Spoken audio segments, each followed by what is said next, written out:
Welcome back to the Drain Plug Podcast, everybody. We are still kind of getting set up here, but this episode is sponsored by TBNation.net. Visit TBNation.net for all of your John Boat needs. We appreciate Tiny Boat Nation for sponsoring this podcast. What do we got for products this week? Yes, product spotlight. Well, obviously still that Light Skiff Air, the Lumar manual and electric shallow water anchors, and I feel like there's something else. Oh, all the Newport stuff. Yep, we got the Newport NT300s. It's the inflatable. One of the inflatables. Okay. Don't remember the name of it off the top of my head, but it is like the first thing you're going to see when you hit TBNation.net. So if you are curious about it, go check it out. So we're going to be talking today about our top 10 most regretted things that we did in previous boat builds, like things that we wish we could take back. But most importantly, we're here because Ryan's going Rye. That's what we're going to call this episode. Ryan's gone Rye. We're going to be testing out two rye whiskeys tonight. Just the smell in the air is completely different than when we do bourbons. Yes. Yep. Yeah. So Ryan's, how many ryes have you tried aside from the one that I brought in a couple weeks ago? You know what this smells like? What? Without even taking a straight sniff of it. What? That the mineral spirits or something. Mineral spirits? Yes. I don't get that, but okay. Or what's the other one that we have back there? We don't have acetone, so I know it's not acetone. Denatured alcohol? Denatured alcohol. I don't get that. You don't get it? I don't get that. There's an ethanol presence, but it's not. It doesn't smell like your bourbon type ethanol because it's. When you stick your nose in it, it doesn't smell like it. But just out here in the air right now, after you pouring these two glasses, I don't know. Maybe it smells exactly like it. Maybe it's just because your brain's overthinking because you're nervous that I'm about to turn you off of bourbon and you're going to be a rye fan after this. I don't think that's it. So the first one we're going to try is the Russell's Reserve 6-year rye. Now, I don't know the mash bill on this, but I can tell you just from my experience drinking ryes that this is not a super high rye content. So you got like your 95.5 ryes and your 100% ryes. This one is, I don't know 100%, but I can tell you by tasting it and smelling it that it is not a super, super high rye. It's over 51%, somewhere in there, between 51 and 95, but it is not a 95.5. They don't give you all that great information on the bottle like Wilderness Trail does, which is the other one we're going to be testing out here in just a minute. But we'll give this a run and see what you think. It's the most unturkey, wild turkey product there is. I have mixed feelings. What are your mixed feelings? I don't even know. It's not bad. No. But there's just nothing sticking out to me on it. So to me, I get an upfront grassy note. Not like a fresh cut grass, but there's like a grassy type flavor to it. A little grain forward, but I do get a good barrel note from it. It's got just a little bit of oak. It's not over. It's only I think it's a 95. No, it's a 90. It's 45%. So it's really easy to drink. Not super heavy, but it's also not overly complex in flavors. I can tell you that it's not very thick. It's very thin. The note that I do pick up on it, though, have you ever opened up a package of raw almonds? Yeah. It's kind of got that almond nuttiness to it, but it's not really heavy, though. It's very light. I was getting that grassy note mid-palate. Yeah. And then at the end, like very end, that's when I started getting that barrel note. It's different. To me, it's smooth. It's easy to drink. It's a great introduction into ryes. I mean, but why do this when you could do regular Russells? Like that's a great bottle. I agree. But not everybody likes bourbon. There's some rye fans out there. Okay. It's not the worst rye I've ever had, but it's also not the best. So, yeah. But all right, let's get into our list. So the first one that we have on our list of things that we wish we would have never done to our boats or things that we regret. The first one is one that I am dealing with now, and that is putting your switch panel or electrical things that you need to access inside of hatches. I personally did this on my boat. I put my switch panel, my circuit breaker for my trolling motor, and everything that I need to push inside of a hatch that's not easy to get to. Inside your front hatch. Inside my front hatch, all the way in the front of the boat. Underneath the front deck, meaning when you open the hatch, you still have to even reach down in there. Yes. So I have to go like around my front pedestal seat if I've got my seat in there. I've got to open up the hatch. I've got to hold it open, and that's a big hatch. It's like 27 by 30 something. Yeah, not that heavy. No. Well, I got to hold it open while I'm reaching in there with one hand trying to hit whatever switch I'm going to hit. But it's also mounted so low in the boat that I literally have to like kneel down on the deck to lean down in there and get to it. And it's just a pain in the butt. Yeah. But that was like a trending thing for a while where everybody's like, oh, I got to have this little hatch and open it up and have all my switches but and yeah, stuff but in not there. like that. I mean, No. it was a hatch, but it was still, you open the door and it's right there. Yeah. Yours is open the door, brace your body for the leaning you're about to do, Yeah. dive all the way in there, Yep. and then try to figure out which switch it is that you're trying to hit. Yeah, because you can barely see it because it's way up in there. Yeah. So that was just a stupid mistake on my part. So if I can offer anybody any advice, if you're doing this for the first time or you're rewiring a boat, put your switch panel, even if you have to break it up into 2 switch panels, but put your switches where you're going to be using them. Accessibility to those things is key. Yes. So like your live well, if you are a tournament fisherman and you know that the first time you turn your live well on is when you're putting a fish in the live well, you probably want those buttons or your switches and all that stuff within reach of the live well. I have another real world scenario for this as well. Okay. Okay.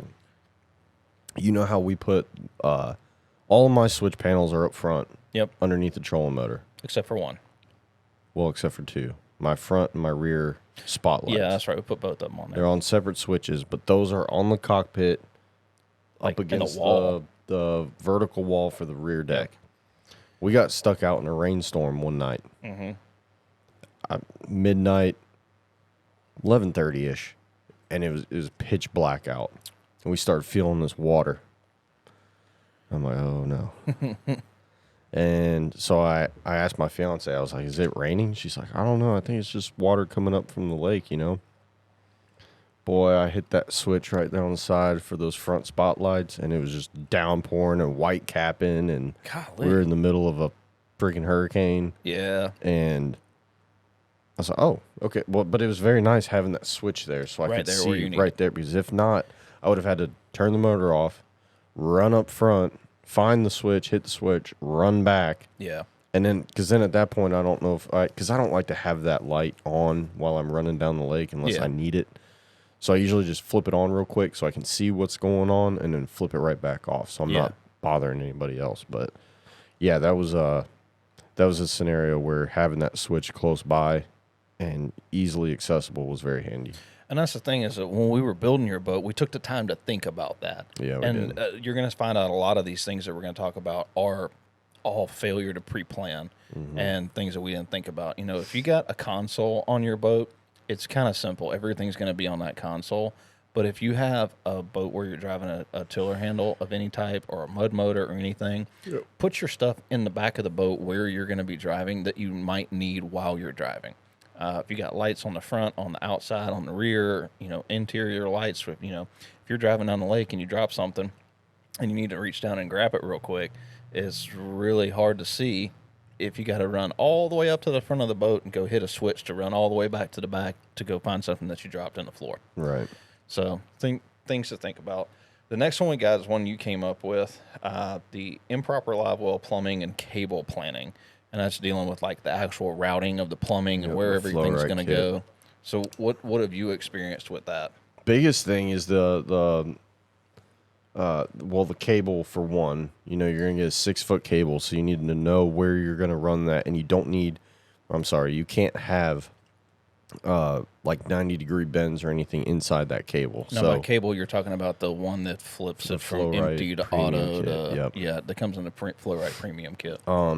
And then the other big thing about that is the 2 inches you're gonna need below the tank to accept the drain fitting. Yeah, So that's something that is easily forgotten because, you know, we put the subfloor in first. Obviously, you're working from the bottom up, but you can hide that hose underneath your subfloor Yeah. and be fine. But you got to pre-plan. You got to pre-plan for that because you got to run that hose, put it in a designated area, put your subfloor down, cut the hole, pull that hose through, Yeah. drop your live well in, hook it up, and then fully finish seating your live well in. But yeah, so that's just that, and that also goes back to improper planning as well. Yeah, But that's what a lot of these are. And with that cable, it's not only important to remember that you can't make any 90-degree bends, but kind of pre-planning what wall it's going to go on, or if it's going to go on a console or something. because it's directional. Yes, it's directional. So, like, if you're going to put it on a console, it needs to be on the far left-hand side of the console, so that way that cable can come out of the housing for the switch and run straight before it makes a turn to go into your sidewall or down to your subfloor or whatever. We put ourselves in some bad situations before where we were installing a live well kit. We forgot about that. We planned on having it on one wall, but because it's not reversible, you're kind of screwed. You got to go put it on this other wall over here, and now you've already drilled a hole for it, so now you got a hole to patch. It's a nightmare. Yeah. Next one, pour foam in subfloor. I just hate pour foam in general. I know that it's nice and it stiffens up, especially the B-hole boats, and it's safe and all that stuff, but it's a pain in the butt to deal with. And if you don't have everything 100% pre-planned out in your boat where it's going to go, something as simple as drain lines for your hatches. Well, yeah. I mean, we can keep this simple, stupid. Number one, don't use pour foam unless you have a deep V. Yeah. Number two, if you have a deep V and you're using pour foam, think about the drain ports for your dry hatches and where you're going to run them. Yep. And because you can't just drill underneath the subfloor like you can, when you're using the pink foam, because it's just going to soak up in there. It has nowhere to go. Exactly. And we're building a boat right now, and that's one of the things that we run into is the rod locker is literally sitting on an entire block of pour foam. So to run the hose, normally we would just drill a hole through the subfloor right where that drain line comes. Yep. But because it's full of foam, we're having to route it all the way to the center of the boat, which we can't do because it's the cockpit. Yeah. So we have to run it all the way down the side of the rod locker and into the back compartment of the boat so that we can get to the center portion that doesn't have any pour foam in it. Yeah, but then at that point, we're just going to run it out to the very back, so that way you don't have to drill any other holes or do anything. Yeah, and it'll just go straight to the bilge. But it's definitely not an ideal way. You're doing more work for no reason. Yeah, if you just take the time to think about all this stuff before you start pouring that junk, you can kind of have it pre-planned and not have to worry about it. The next one we got is battery size and gas tank size before we build a boat. Boy. We've had a couple that we've built. I don't think of one in particular, that red boat that we built, where we were like dead set this thing's going to have a 12-gallon gas tank. Well, it was a flat bottom, and it was also a low-sided flat bottom. Yep. And when we built it, we did not measure the gas tank before we set the deck height, and the deck height was about a half inch too low to fit a 12-gallon gas tank in. Yeah. It was almost too low to put a 6-gallon gas tank in, and we had to literally heat it up and squish it in there to get it to fit. Yep. There's been another one where we've had to use 2 6-gallon tanks and put them together in order to have the 12 because the 12 wouldn't fit. Yep. Battery sizes too, the same thing. You have to make sure that from your subfloor up to the bottom of your thank deck God height. for lithium too, though.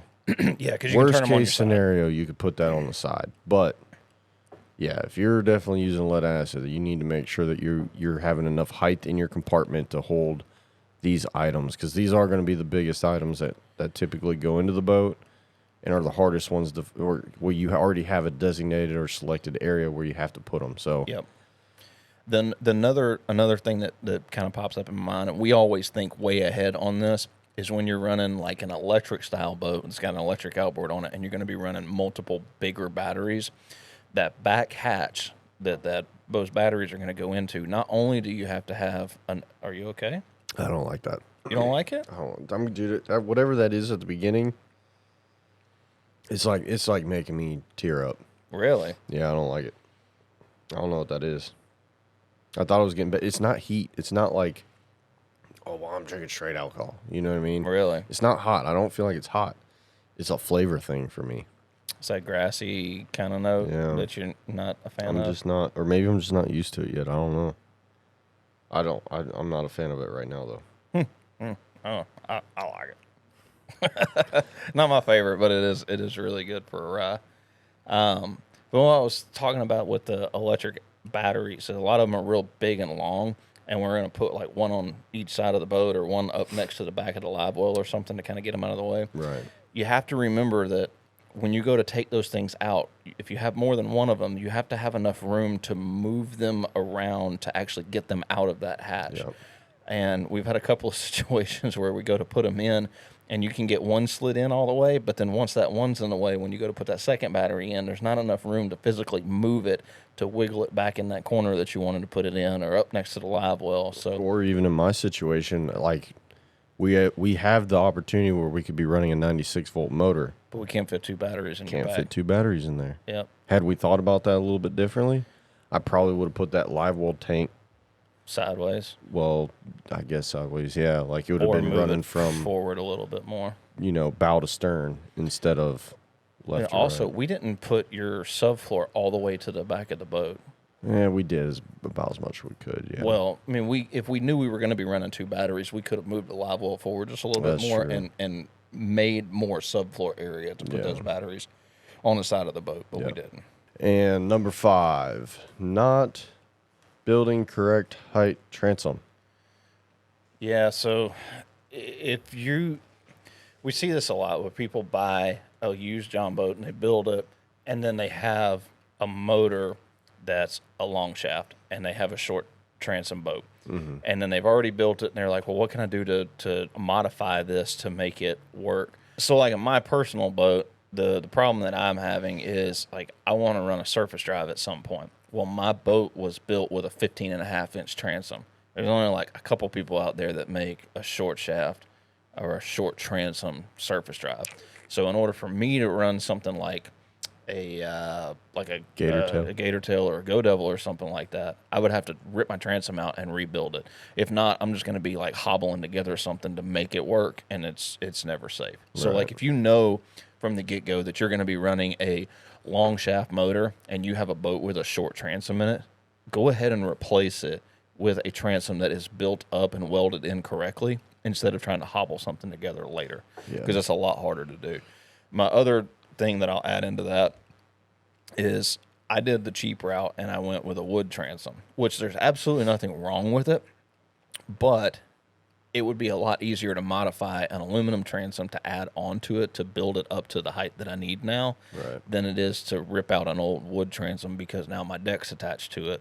I had to have to rip out basically the whole back deck, the transom, all the bolts and everything. Yeah. When if I had an all aluminum transom from the get-go, like I should have done, I could just weld on top of it and brace it up and it would probably be fine. So let's get on to the Wilderness Trail. Hopefully you will like this one a little bit better, because my plan for Ryan Goes Rye is not Ryan right now. Ryan is not Ryan. I'm not right yet. All right, so let me tell you a little bit about this. I'm going to go ahead and give you a pour of it so you can start giving a little sniffy sniff. I cleaned that out for you, by the way. Thank you. So if you don't know anything about Wilderness Trail originally started out as a yeast company. They were making yeast for a lot of the big bourbon distillers and whiskey companies and stuff like that. So they've had a lot of experience before they actually started making their own bourbon. But what I love about Wilderness Trail is they actually tell you everything that you'd ever want to know right here on the label. So this is their barrel proof rye. It's 53.5%. It's 107 proof. And this is a sweet mash, and they tell you exactly what the mash bill is. This particular one is a 56% rye, 33% corn, 11% malted barley. And they do a single fermentation batch. It's a sweet mash. It's not a sour mash. And it goes into the barrel at 100 proof. Now, this is I wouldn't say a limited edition, but they do these in batches. So this is bottle 212 of 250. And these are non-chill filtered, and they're made in Danville, Kentucky. Wilderness Trail's bourbon is pretty awesome, and they've got a little bit of something for everybody. They've got an 8-year that they just came out with. They've got a sweet mash. They've got a sour mash. They've got a high rye, and they've got a wheated bourbon.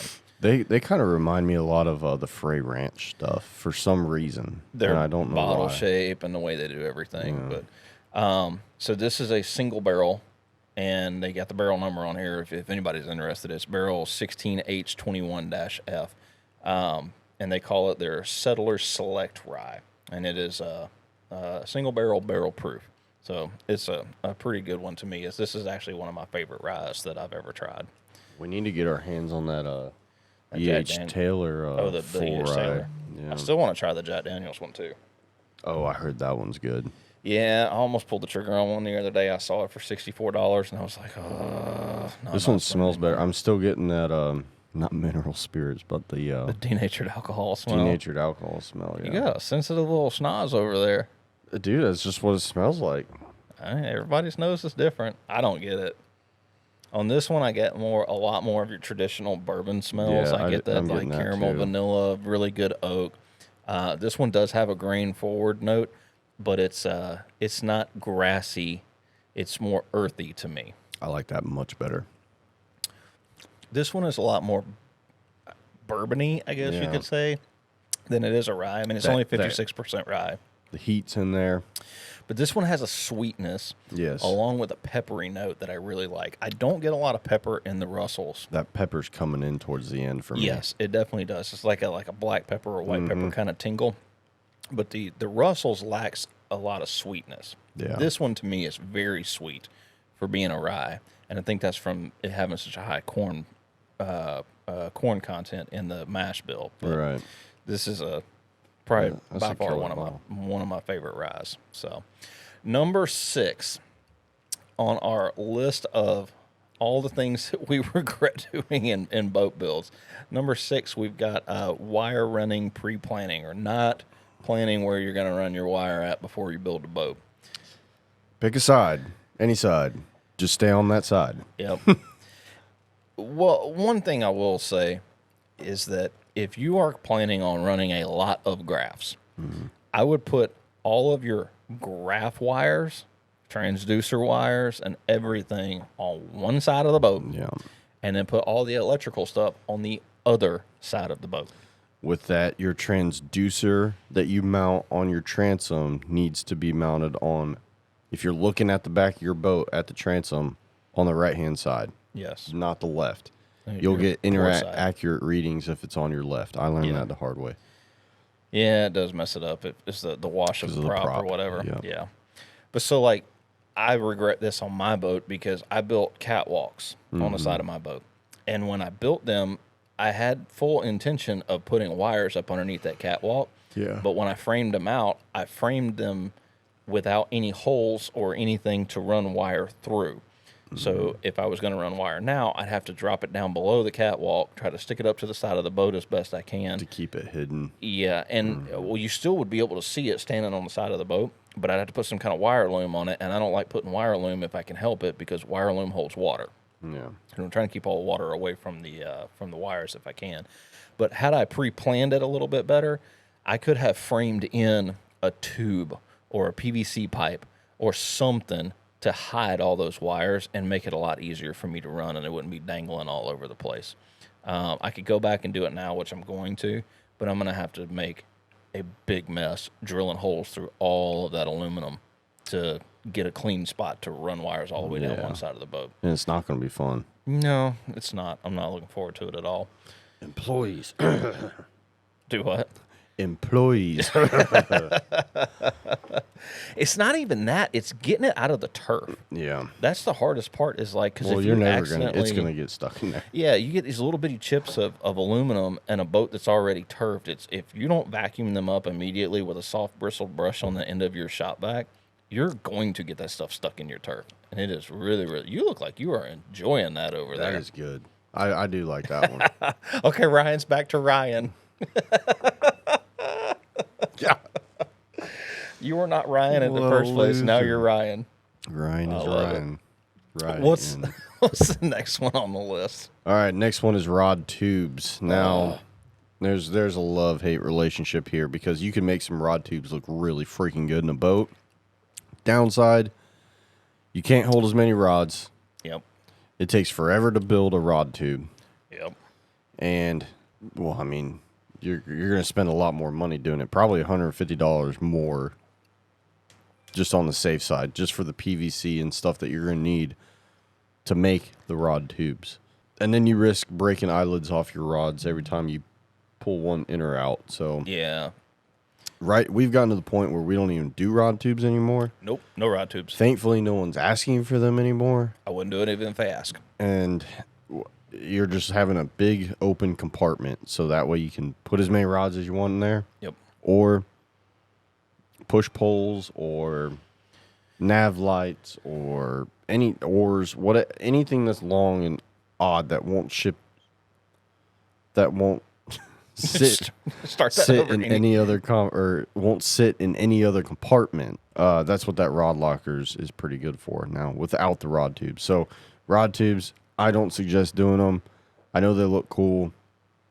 It's just not worth it. They're one of those things that's great in theory, and they look really good. So it's like a sexy kind of mod that you're doing when you build your rod locker. But in reality, you can store so much more junk in your rod locker if you didn't have rod tubes in there. And they take an astronomical amount of time to fabricate into the boat. Yeah. You can get away with half of the rod locker space that you actually need if you just didn't have rod tubes. Yes. The rod tubes take up so much room. It's not worth it. Don't do it. Believe me. Don't. And in all reality, you can buy a pack of rod socks off of Amazon, like a 5-pack for like $10 nowadays. Yeah, and I mean, I bought a bunch of them from Busby, and they were $10 a pop. I mean, I have a lot of rods, but I didn't buy one for every rod. But I probably bought 80 of them or 8 of them, so I had like $80 in them. But if you had $100 in rod tubes or $150 in rod tubes plus all the time that it takes to fabricate it and make it look good, you're still saving money. You're actually saving money. But you could put 10 rods in the bottom of the rod locker with rod socks on them, and have the 4 or 5 that you actually are fishing with at that time sitting on top of all those rods, and you're still cheaper. Still cheaper. And you didn't lose any hair because you weren't pulling your hair out making rod tubes. Rod tubes suck. Next up on the list, this is one I'm currently working on, which is fixing your trailer before you build the boat. Mm-hmm. So if I had done this right, I would have stripped my boat out. What comes first, the chicken or the egg? I'll order both of them on Amazon and let you know. Damn. So if I had done this right, I would have stripped my boat out, pulled my benches out, and while it was still lightweight, pulled the boat off the trailer and completely rebuilt my entire trailer. Yeah. What I did was I built my entire boat, went and dumped it in a lake somewhere, left it sitting for 2 weeks, and then worked on my trailer.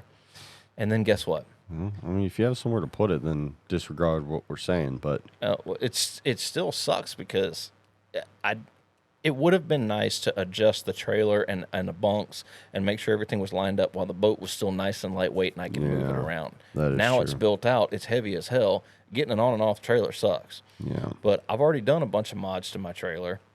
I put it in the lake for 2 weeks. It filled up full of water. I had to go clean it out after I got it out of the lake.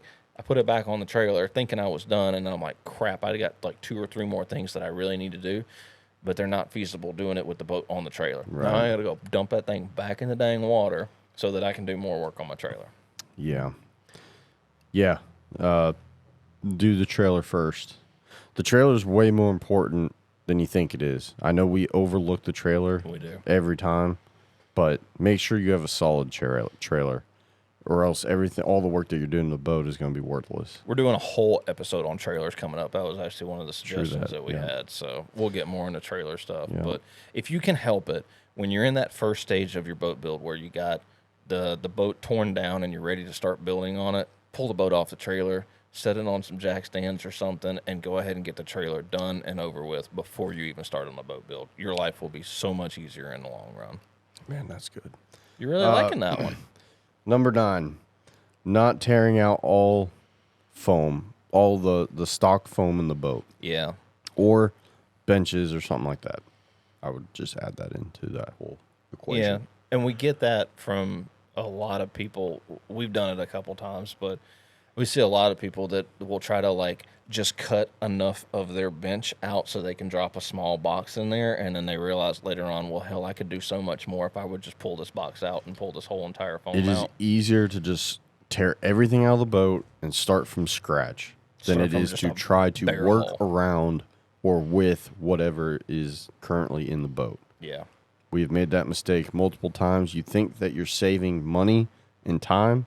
You're not. because at some point in time, you're going to be like, dang, Yeah. if I had just done this or built this completely from scratch, it would have went so much faster, which probably would have saved you money. And that's the thing is that I think people don't realize how much time it takes to try to remove foam from something that's pre-built.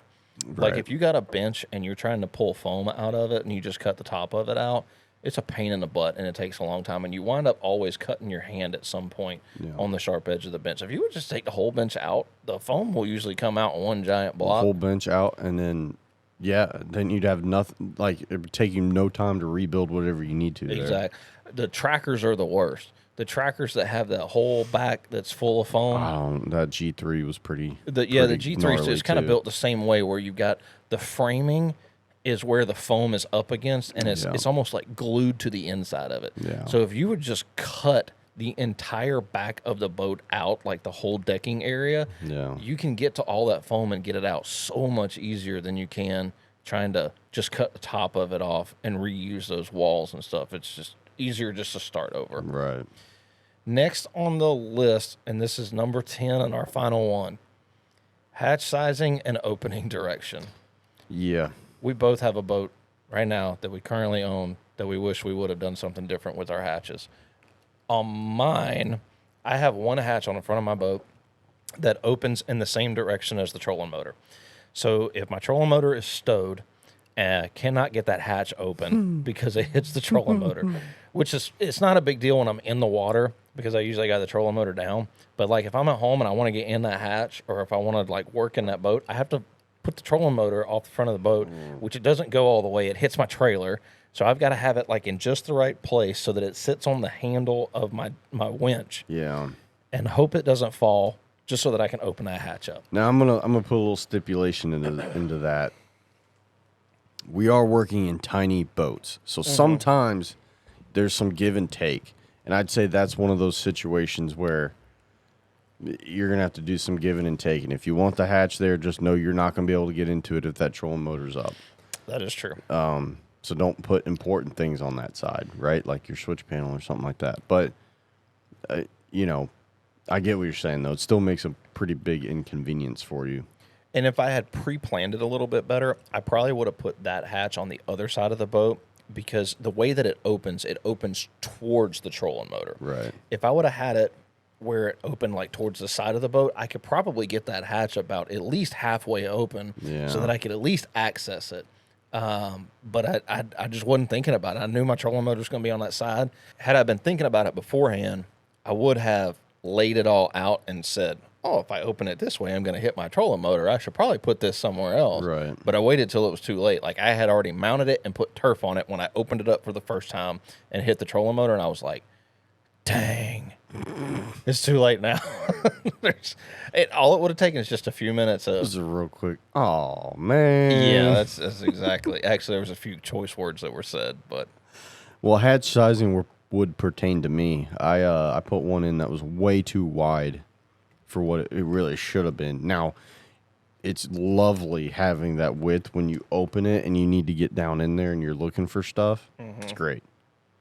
But I have rods all over the deck when I'm fishing, and that width of the hatch interferes with the way the rods can lay on the deck and opening that single hatch efficiently. So, yeah, I wish I would have gone a little bit smaller on the width of that hatch, and then that boat would be, I mean, I have next to zero complaints on that boat aside from that. So Really? That's a little frustrating. And that's all going to deal with your fishing style. If you're a tournament bass fisherman and you know you're going to have lids or hatches up front, you need to get in the boat and lay out your rods where they're going to be when you are building your deck. Yeah. That way you don't put any hatches that you may need to get into in the way of those rods. Mm-hmm. Just brown sugar, dude.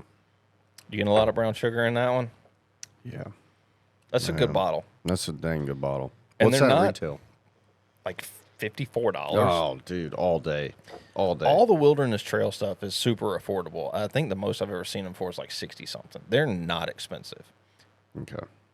Their high rye bourbon is really good. I have that one. I've tried the weeded one. I'm not a huge weeder fan, but it is a good weeder. Yeah. I would love to get my hands on their 8-year, but it was kind of, I'm not going to say allocated. It just didn't show up here in Georgia. I haven't seen one yet. If I see one, I would snag it up in a heartbeat. Everything I've seen from Wilderness Trail has been super impressive. So I really liked it. I mean, well, 8 years probably their oldest thing, It is. right? It's their 'Cause they're first still 8 kinda- year because it's their 8-year anniversary, and it's 100% their own distillate. They do not source from anybody.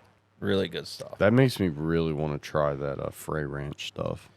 What is the deal with Frey Ranch? Are they in Texas or something? Oh God, Where are they at? I don't think they're not in Texas. They are out west though, I believe, and they have they grow their own grain and corn and all that stuff. Really? So it's like from farm to bottle, like they do it all, That's cool. the whole thing, and they're very particular about it, and they have some very good stuff, but it's still new. You know what I mean? Yeah.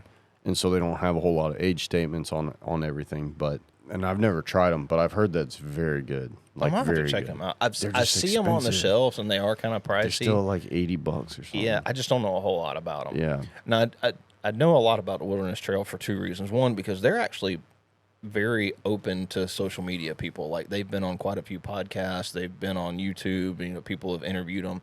And the only thing they will not talk about is their yeast stuff. They have like a full-blown science laboratory where they do all their yeast stuff.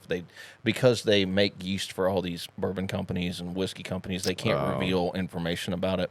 But they will tell you about their history, where they've been, where they're going, the people that work there. You know, and the other reason I know a lot about them is my dad did a distillery tour there, and he was super impressed with it. And Is your everything. dad a they rye do. guy? He is. Yeah. Yeah, he's gotten into it. He's actually the one that turned me on to this. Okay. And he was like, "Hey, you got to try this. It's one of the best rides I've ever had." And I was like, "All right." So Yeah. I got that one, and really it's- like that one.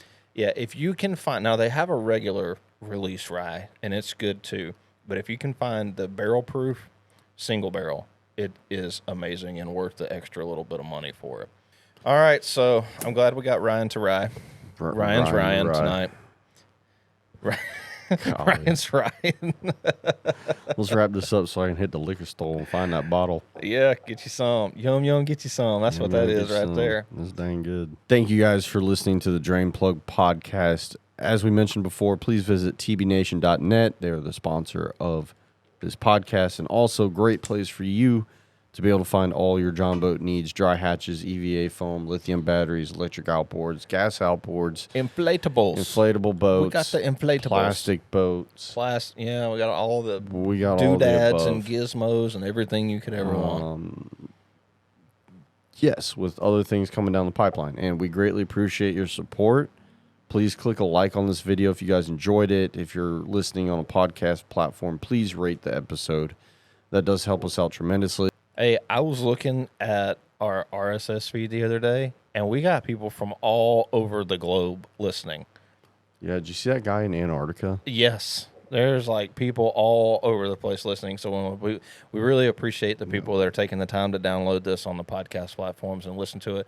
And we have a lot of fun going through every week and seeing where people in the world are listening to the podcast at. We're also open up for topics of discussion. Yes. So And if you are guests. on a podcast platform, and I know there's not a way to comment on like Spotify and stuff like that. Yeah. But if you want to shoot us an email, you can email us at support@tbnation.net and tell us that you have a podcast idea or something you want to hear us talk about or a specific product you want us to talk about. If you're on YouTube, drop us a comment, or if you're not comfortable leaving a public comment, you can email us as well. Or give us a call Also, here at the if shop. you guys have some local bourbons by you that you want us to try or mess around with or taste on the episode, let us know, and we'll see if we can find it. Yeah, absolutely. We're always open to suggestions. At the end of every episode, we say the same exact thing, but it's so important. At the end of every episode. At the end, yeah, I think the wild turkey wilderness trail is having its full effect. Holy Moses, we need to get out of here. Don't forget your drain plug or any of these 10 things that we talked about, because that will make you an angry panda. I promise. We appreciate you guys for listening and watching. We'll see you later. Toodles.